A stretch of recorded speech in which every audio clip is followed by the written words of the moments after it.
was so surprised to see how nice this house is, especially on the outside.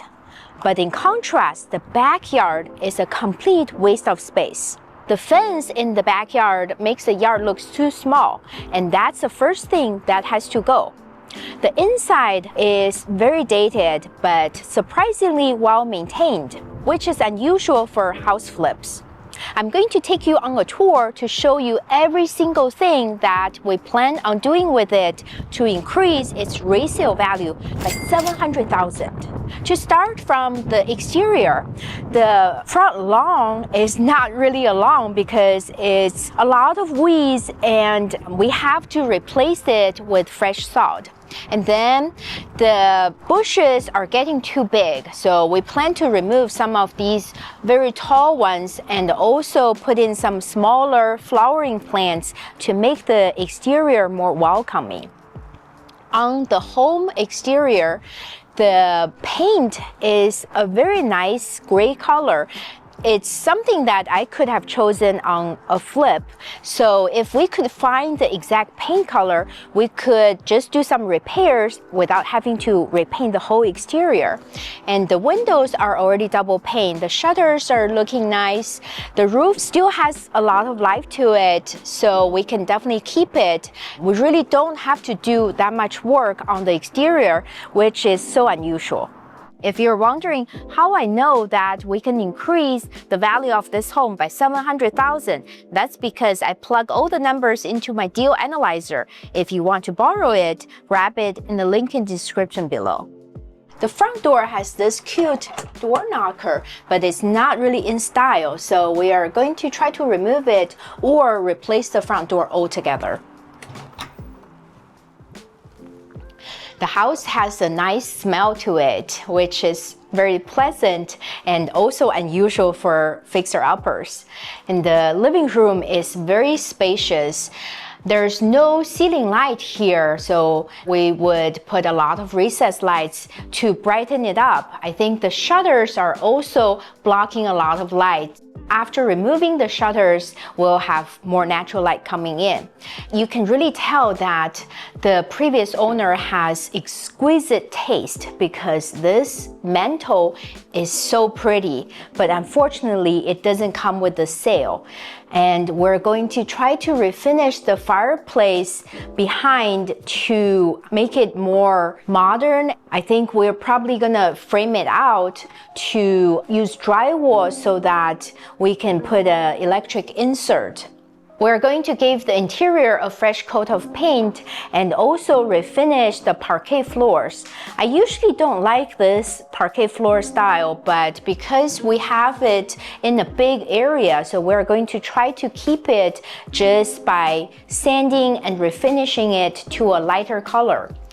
The dining room light is pretty old school, so this is something that we want to replace because it's missing light bulbs and it's not very bright.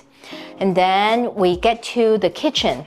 The kitchen has dark wood cabinets that are pretty old and worn out.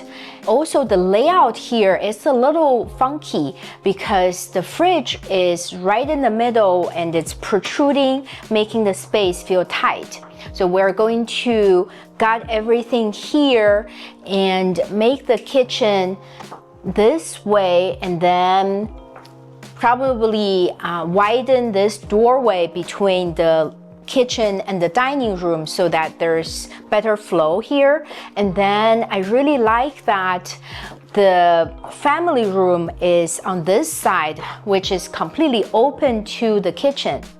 In the family room here, we're going to add recessed lights, replace this old ceiling fan, and I didn't notice in the beginning, but this room has paneling all over, and that's not something that's still appealing to buyers. So we're going to remove the paneling and do new sheetrock.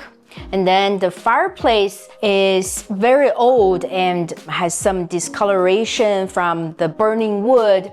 So we plan to actually cover it up because it's taking up a lot of space, especially the bottom here. So we are going to cover it because we already have another fireplace in the living room.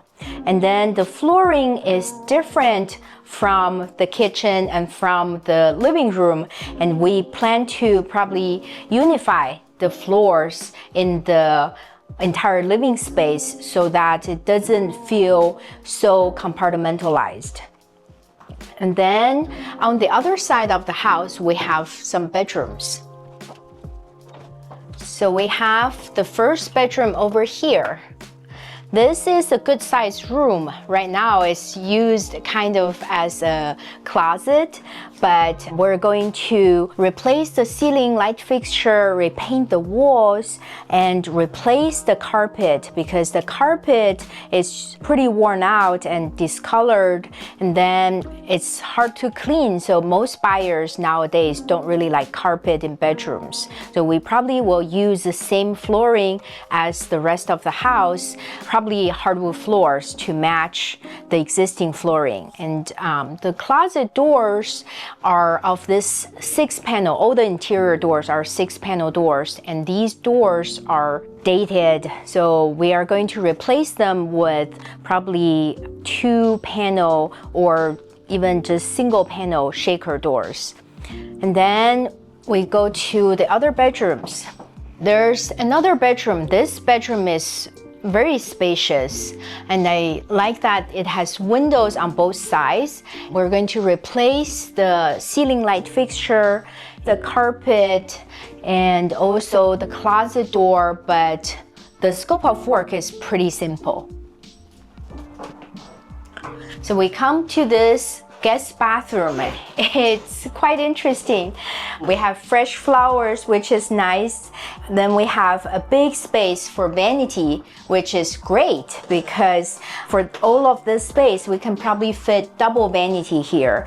But the existing fixture, the tiles are very traditional, and then the cabinets are pretty old. And the sink, all the colors are quite vibrant, but not really trendy anymore.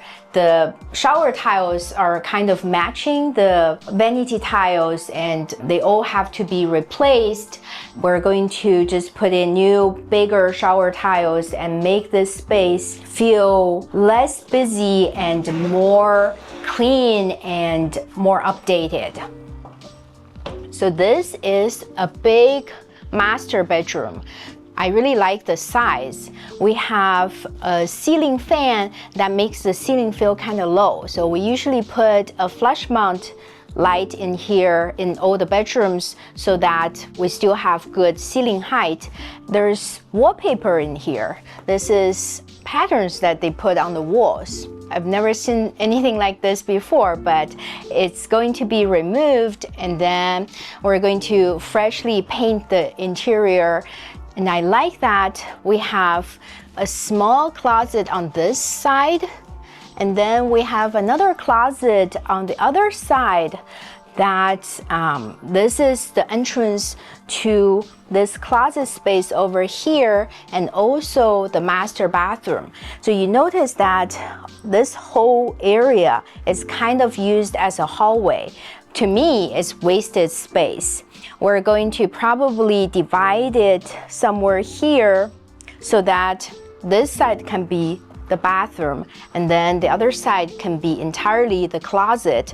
So the entrance to the closet will be on this wall, and then you have this whole space as a walk-in closet, and then the entrance to the bathroom will be on this wall. So you go in from here, and then this whole space will be the future master bathroom. Currently, the bathroom is of this yellow theme. It's a little dirty and it's pretty dated looking, and we're going to gut everything And if we can have more space, maybe we'll make the shower bigger, and the vanity is very shallow right now. We're going to bring it out. There will be more space to move around as well. I think it's going to add a lot of value to this home because a big master closet and master bathroom is really what buyers are looking for. Let's go downstairs to check out the basement area.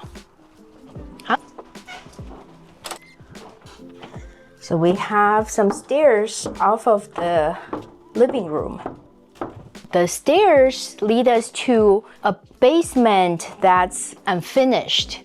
There's still exposed concrete floor underneath and very filthy carpet. Probably the previous owner was using this as another closet, and this can be finished and used more as living space in the future because it has good ceiling height, and we just need to refinish the walls and the floors and make this kind of a family room space. I love bonus rooms because living space is really desirable, and especially for homes that are small, additional space, bonus space is very appealing to buyers. And this is currently a laundry room slash storage, and this part of the room can also be refinished, and it can be used as an office or a much nicer laundry room, a very spacious laundry room. And this whole area is right behind the garage. I think it could have been an oversized garage before because we already have a pretty good size two-car garage here, and the rest of that space is just something that was probably finished up by the previous owner before. Let's go check out the backyard. This big slider in the family room leads to the backyard. And this is what I was talking about. We have a fence all over here along the deck and the lower area, but the backyard is actually a lot bigger than this. Right now you see mostly this deck, and then there's a lower concrete patio, but then you don't see any other outdoor entertainment space because of this fence. I think this fence is actually doesn't have to be a fence. It can be some railings to protect people from falling off this elevated area. And if we use railings that are see-through, then we can see the entire backyard from here, and it would be way more enjoyable, and that would be a big upgrade that we can do. And other than that, we're going to repair the fence on this side, probably bring it all up to the same height. And then we're also thinking about removing this deck because the deck separates this upper area from the lower area and actually makes the area feel smaller. So we want to use concrete throughout here so that we have a huge patio area. Let's go down the steps over there so we can see the rest of the backyard.